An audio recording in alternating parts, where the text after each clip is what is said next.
پچھلی دفعہ گفتگو کنکلوڈ ہوئی تھی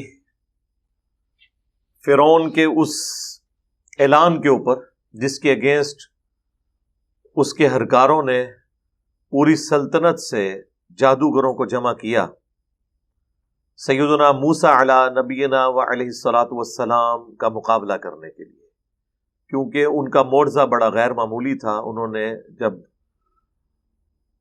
فرعون نے ڈیمانڈ کی کہ آپ کو اللہ کی طرف سے اگر کوئی نشانی دی گئی ہے تو دکھائیں، تو دو نشانیاں انہوں نے پیش کی جو ہم نے پچھلی دفعہ پڑھی تھی۔ ایک تو یہ کہ انہوں نے اپنے عصا کو زمین پر پھینکا تو وہ ایک اژدہا، بہت بڑا سانپ نما جانور بن گیا، اور دوسرا انہوں نے اپنے گریبان سے جب ہاتھ نکالا تو وہ سورج کی طرح روشن تھا۔ اب اس زمانے میں تو ظاہر ہے ایک بہت بڑا ایک معجزہ ہے، آج کل تو چلے کوئی بیٹری فٹ کر لے، کوئی ایسا سلسلہ کر لے، تو یہ دو بڑے معجزات تھے۔ اس کے اگینسٹ پھر اس نے مشورے کے بعد یہ طے کیا کہ اب موسیٰ علیہ السلام کے مقابلے کے لیے جادوگر اکٹھے کیے جائیں، کیونکہ اس نے ان کو پیغمبر کے طور پر تو نہیں دیکھا بلکہ یہ گمان کیا کہ یہ جادوگر ہے، تو اگر ہم اس سے کوئی بڑا تگڑا جادوگر لے آئیں تو موسیٰ علیہ السلام کو ہم شکست دے لیں اور اس کی وجہ سے اپنی سلطنت بچا لیں، کیونکہ موسیٰ علیہ السلام کی دھاک لوگوں پہ بیٹھنا شروع ہو گئی تھی۔ اب جب جادوگر فرعون کے دربار میں پیش ہوئے ہیں تو میں نے پہلے بھی عرض کیا تھا کہ جو شخص یہ معجزہ دکھا رہا ہے اللہ تعالیٰ کے اذن سے، اس کے پیغمبر ہونے کی سب سے بڑی دلیل یہ ہے کہ پیغمبر معجزے کے اگینسٹ کبھی بھی دنیاوی منفعت نہیں کسی سے طلب کرتا۔ وہی اللہ نے یہاں پہ چیز ہائی لائٹ کی ہے کہ جیسے ہی جادوگروں کو بلایا گیا تو دیکھیں انہوں نے آتے ہی کیا ڈیمانڈ رکھ دی ہے۔ اعوذ باللہ من الشیطان الرجیم، بسم اللہ الرحمن الرحیم، آیت نمبر 113 میں وَجَاءَ السَّحَرَةُ فِرْعَوْنَ، اور جب آئے جادوگر فرعون کے دربار میں، قالوا ان لنا لاجرا ان كنا نحن الغالبین، تو انہوں نے کہا یقیناً آج تو ہمیں بہت بڑا معاوضہ ملنے والا ہے، بہت بڑی جزا ملنے والی ہے اگر آج ہم غالب آ گئے، اسپیشل گیسٹ ہیں ہم آپ کے، اور اتنے بڑے کام کے لیے آپ نے ہمیں بلایا ہے۔ قال نعم، اس نے کہا کیوں نہیں، ایسا ہی ہے، وَإِنَّكُمْ لَمِنَ الْمُقَرَّبِينَ، نہ صرف تمہیں انعام ملے گا، تم میرے قریبی لوگوں میں شامل ہو جاؤ گے۔ یہ کردار تھا جادوگروں کا۔ ظاہر ہے انہوں نے کرتب دکھا کے معاوضہ ہی طلب کرنا تھا۔ پیغمبر معجزہ دکھانے کے بعد معاوضہ نہیں طلب کرتا، بلکہ وہ یہ کہتا ہے کہ میرا اجر میرے اللہ کے حضور پکا ہے، میں تمہاری آخرت کی فکر میں ہوں۔ اب یہاں پر ایک عقل مندی کی جادوگروں نے، میں سمجھتا ہوں یہی عقل مندی ان کے لیے سبب بن گئی کہ اللہ نے ان کو سب کو ایمان کی دولت سے سرفراز فرما دیا۔ وہ عقل مندی کیا تھی کہ انہوں نے کرٹسی کے اندر آ کر، اب مقابلہ ہونے لگا ہے تو ظاہر ہے پہلے ایک نے کرتب دکھانا ہے پھر دوسرے نے، وہ تو اسے کرتب ہی سمجھ رہے تھے، تو انہوں نے کرٹسی میں موسیٰ علیہ السلام سے کہا، قالوا یا موسیٰ، انہوں نے کہا اے موسیٰ، اما ان تلقی، کیا تم پہلے وہ کرتب دکھاؤ گے اپنی لاٹھی کو ڈال کے؟ ان کی نظر میں تو کرتب ہی تھا۔ وَإِمَّا أَن نَّكُونَ نَحْنُ الْمُلْقِينَ، اگر ایسا نہیں ہے تو آپ اگر اجازت دیں تو ہم سٹارٹ ہم کرتے ہیں، پہلے آپ کو موقع دیتے ہیں، سروس آپ کروا لیں، ٹھیک ہے۔ تو اب یہ چاہے انہوں نے کرٹسی میں بات کی، بہرحال یہ ایک پیغمبر کا انڈائریکٹلی ادب تو ہو گیا اس کے اندر، اور اللہ تعالیٰ کو یہ چیز پسند آئی۔ قال القوا، تو موسیٰ علیہ السلام نے کہا نہیں تم دکھا لو جو کچھ تم نے دکھانا ہے، ڈالو۔ فلما القوا سحروا اعین الناس، تو جب انہوں نے اپنی وہ رسیاں، سورہ طٰہٰ میں آتا ہے انہوں نے رسیاں پھینکی، اور یہاں پر ہے کہ جو کچھ بھی تھا انہوں نے ڈالا لوگوں کی آنکھوں کے سامنے، جادو کر دیا لوگوں کی آنکھوں پر۔ پریکٹیکلی وہ رسیاں انہوں نے سانپ نہیں بنائی تھی بلکہ نظروں کا دھوکہ تھا، ایلوژن تھا۔ وہ تو سورۃ الحج میں اللہ تعالیٰ نے فرمایا کوئی ایک مکھی نہیں پیدا کر سکتا، سانپ بنانا تو بہت بڑی بات ہے۔ وَاسْتَرْهَبُوهُمْ، اور وہ سب لوگ جو ہیں خوف زدہ ہو گئے یہ دیکھ کے. وَجَاءُوا بِسِحْرٍ عَظِيمٍ، اور وہ بہت بڑا جادو اپنی طرف سے تو لے کر آئے تھے. ظاہر ہے کہ لوگ تو خوف کھا گئے، لوگ تو پہلے تیار بیٹھے ہوتے ہیں متنفر ہونے کے لیے. بہت کم لوگ ہیں جو اپنی عقل کو استعمال کرتے ہیں. ایک دوسری جگہ آتا ہے کہ حضرت موسیٰ علیہ السلام بھی دل میں خوف کھا گئے، کیونکہ یہ واقعہ کئی جگہ ہے، سورۃ القصص کے اندر، سورہ طٰہٰ کے اندر، سورہ ہود کے اندر، سورہ یونس کے اندر. تو موسیٰ علیہ السلام کیوں خوف کھا گئے؟ اس لیے ہم اگر اس کا ادب والا مفہوم سمجھیں تو یہ ہے کہ وہ خوف اس چیز سے کھا گئے کہ میں نے بھی یہی کچھ کر کے دکھانا تھا جو انہوں نے دکھایا، تو اب ان میں اور میرے میں فرق کیا رہ گیا؟ لوگ کیا سوچیں گے؟ یہ بھی جادوگر اور وہ بھی جادوگر. وہ خوف انہیں لوگوں کے گمراہ ہونے کا تھا، اور ظاہر انسان تھے، ایک پیغمبر رقیق القلب بھی ہوتا ہے، اس وجہ سے وہ دل میں خوف کھا گئے کہ جو میرا معجزہ تھا وہی انہوں نے کر دکھایا. دوسرا، اگر ہم بے ادبی والا معنی لیں تو یہ ہے کہ وہ رسیاں دے کے حضرت موسیٰ علیہ السلام بھی ڈر گئے کہ بھئی یہ کیا انہوں نے کر کے دکھا دیا ہے، اب میرا کیا بنے گا. ظاہر ہے یہ تو ایک بعید ہے معنی. جو میں نے پہلا معنی بیان کیا، بعض لوگوں کو اس میں بھی گستاخی نظر آئے گی، لیکن اسی کے اندر آپ کے عقیدے کی سچائی چھپی ہوئی ہے کہ موسیٰ علیہ السلام کو اس وقت تک بھی یہ نہیں پتا تھا کہ اب اس کا اینڈ رزلٹ کیا ہونا ہے. بھائی موسیٰ علیہ السلام تو یہ سوچ رہے ہوں گے کہ انہوں نے بھی یہ دکھایا، میں بھی دکھا دوں گا، زیادہ ہے کہ جدہ وڈا ہویا وہ جیت گیا. ٹھیک ہے، یہ تو موسیٰ علیہ السلام کے دماغ میں بھی نہیں تھا کہ جو اس لاٹھی سے اژدھا بنے گا وہ ان کی رسیوں کو جو بظاہر سام نظر آ رہی ہیں نگل جائے گا. اینڈ رزلٹ ان کو پتا ہوتا اگر تو وہ خوف نہ کھاتے. آپ خود سوچیں نا، اگر ان کو یہ کانفیڈنس ہوتا کہ میں بھی آسا پھینکوں گا 2 منٹ میں، ان کو جس طرح مجھے کانفیڈنس ہوتا ہے کہ ہاں لے آؤ ذرا کوڑا دے دما لی دیس تے ہنے میں تھوڑا رفع دین سٹارٹ کرانا. ہم گھبراتے ہیں، خوف کھاتے ہیں کوئی ہمیں گھوڑوں کے دموں والی حدیث دکھائے. ہمیں پتا ہوتا ہے کہ یہی ٹرننگ پوائنٹ ہے جب ہم بتائیں گے کہ یہ سلام پھیرتے وقت ہاتھ اٹھانے کا ذکر تھا، اس بندے نے یہیں سے رخ لیدین شروع کر دینا ہے، یا نہ بھی کیا اس کی درگڑ تو ہم بنائیں گے. اب ہونا تو چاہیے تھا کہ موسیٰ علیہ السلام کو اگر یہ بات پتا ہوتی کہ میرے اس لاٹھی نے ان کے ساری رسیاں کھا جانی ہیں تو وہ تو بڑے خوش ہوتے، دل میں خوف تو نہ کھاتے. وہ کہتے آئے ہو نا ان قابو تک کو توڑنا کرنا کیا. اس کا مطلب ہے ان کا کوئی اختیار نہیں تھا اس معجزے کے اوپر. یہی معجزے اور کرامت کے حوالے سے ہمارا عقیدہ ہے کہ جو دکھا رہا ہوتا ہے اس کے کوئی اختیار میں نہیں ہوتا. اللہ تعالیٰ جتنا چاہتا ہے، جس کے لیے چاہتا ہے وہ جاری فرما دیتا ہے. خوف اسی لیے کھایا نا جی. اب اللہ تعالیٰ نے یہاں پر تو اس خوف کا ذکر نہیں کیا، لیکن سورہ طٰہٰ کے اندر باقی صورتوں میں ذکر کیا ہے. تو اللہ تعالیٰ فرماتا ہے وَأَوْحَيْنَا إِلَىٰ مُوسَىٰ، تو اس وقت ہم نے موسیٰ کو وحی کر دی. اب یہ وحی کی ضرورت اسی لیے پیش آئی ہے کہ اللہ تعالیٰ کو یہ پتا چل گیا کہ موسیٰ علیہ السلام گھبرا گئے، اب ان کو تسلی دینی ہے. ورنہ آلریڈی موسیٰ علیہ السلام کو اللہ نے یہ تو اذن دیا تھا کہ وہ لاٹھی پھینک دیتے بن جاتا. تو کیا وحی کی؟ ان القی عصاک، کہ پھینک تو بھی اپنا عصا.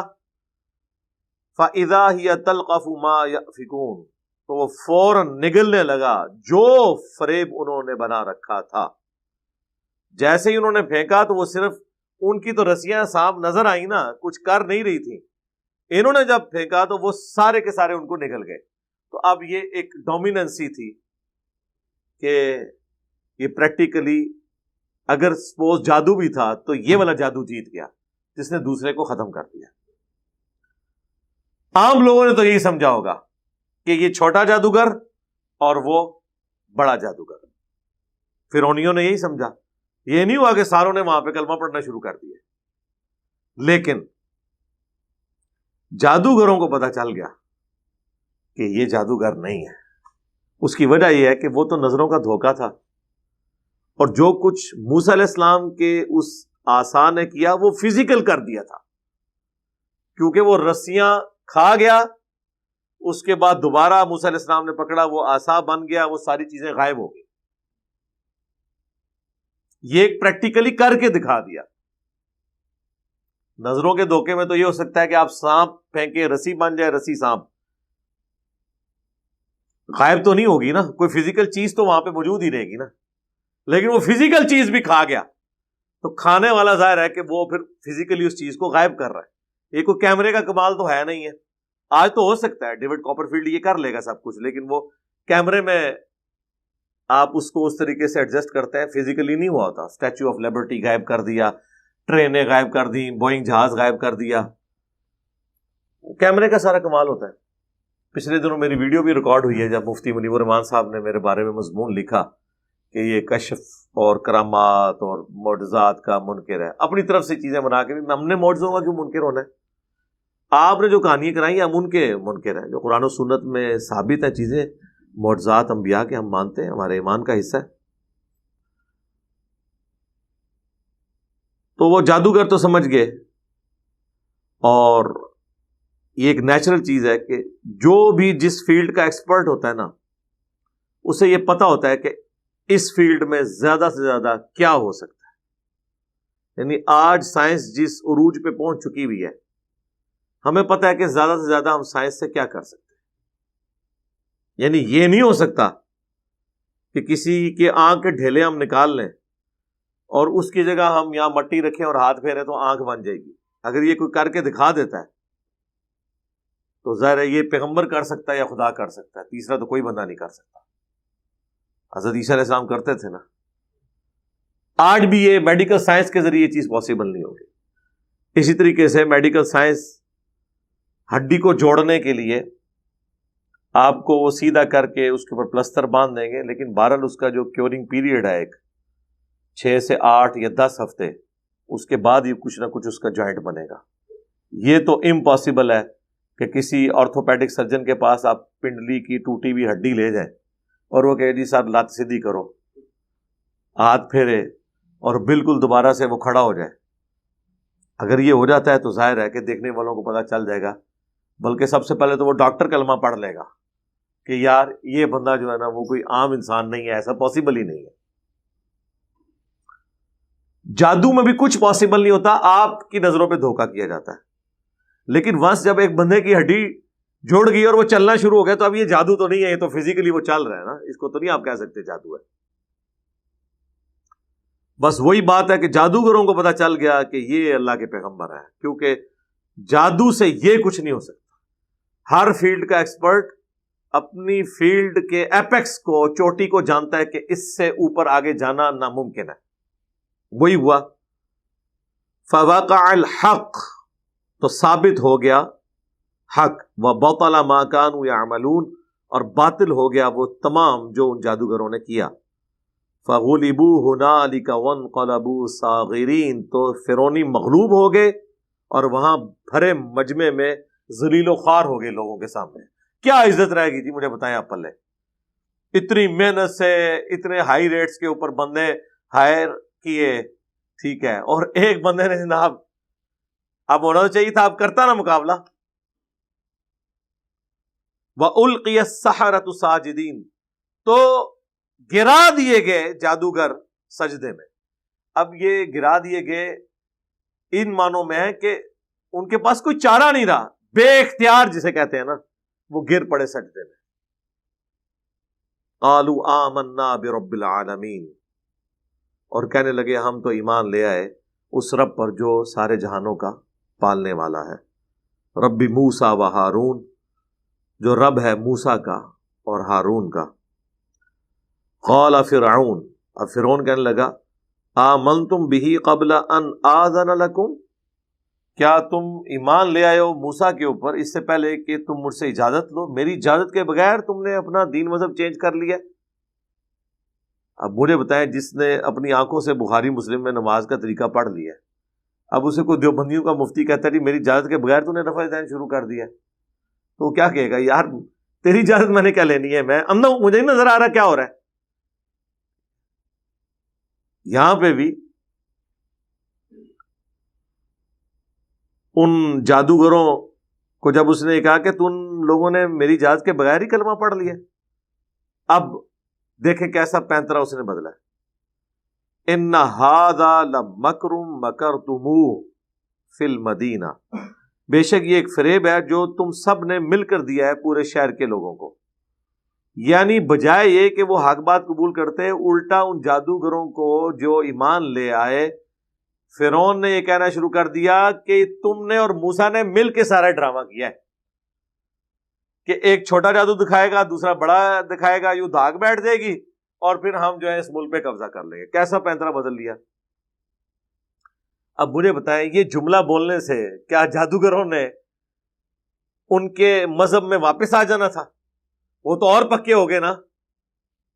یعنی جس طرح جب یہ میرے اوپر الزام لگا رہے ہوتے ہیں یہ قادیانی ہے یا اس سے یہود و نصارہ سے فنڈنگ آتی ہے، تو مجھے تو خود پتا ہے کہ مجھے نہیں آتی فنڈنگ.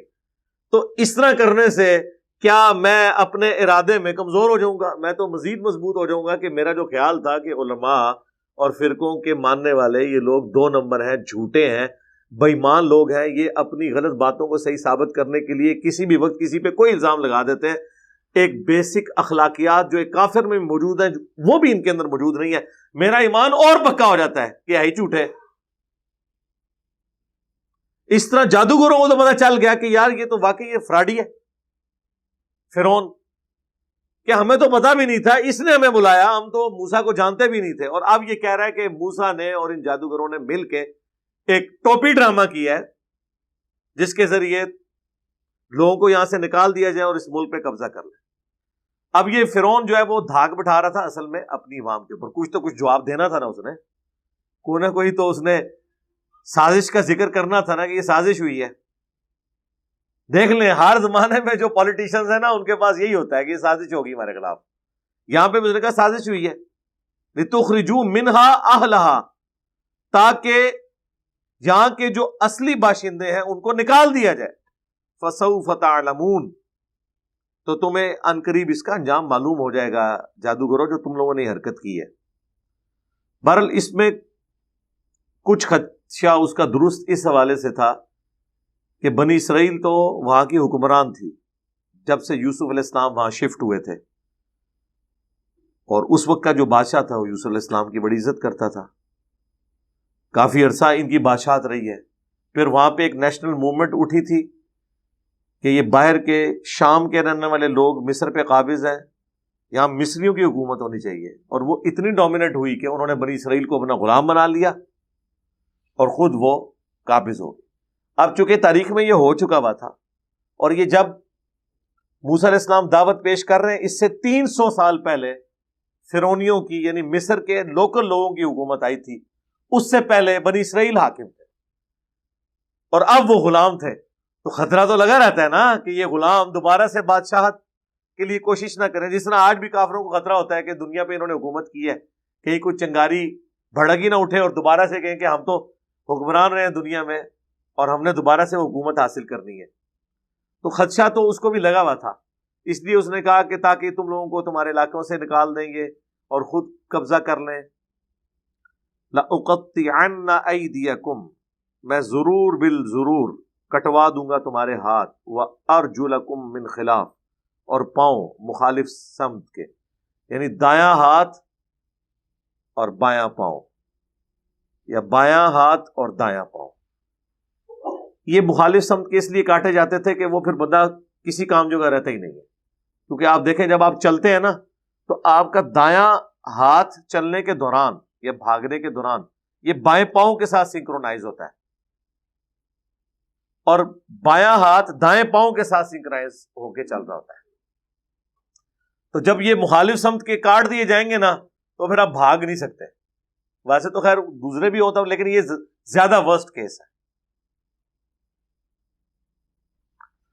ثم لأصلبنکم، اس کے بعد میں ضرور تمہیں سولی دے دوں گا، اجمعین، تم سب کے سب.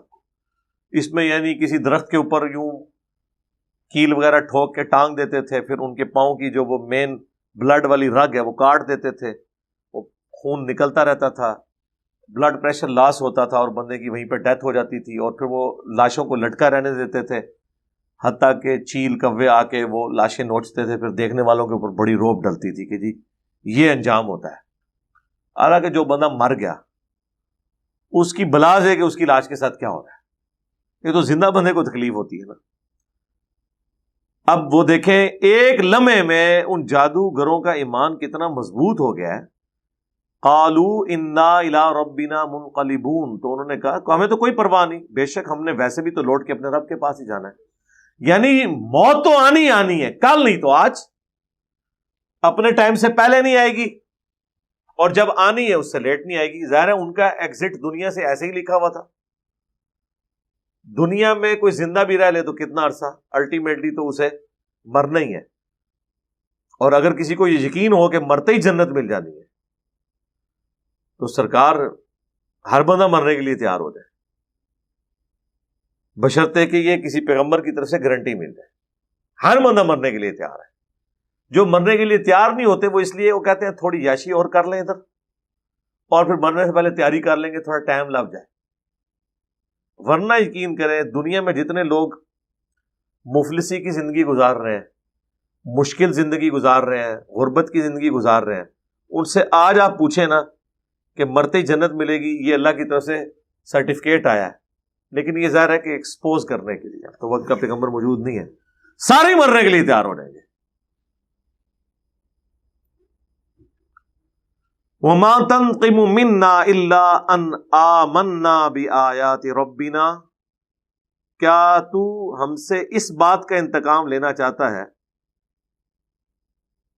صرف اس بات کا کہ ہم ایمان لے آئے بِآيَاتِ رَبِّنَا، اپنے رب کی آیات کے اوپر، لَمَّا جَاءَتْنَا، جبکہ وہ ہمارے پاس آ گئی. اتنا کھلا معجزہ پیغمبر کو دیکھ لیا، اس کی کامیابی ہمارے اوپر ہم نے دیکھ لی، اس کے بعد ہم کس طریقے سے، کس جسٹیفیکیشن پہ پیغمبر کا یا اللہ کا انکار کر سکتے ہیں؟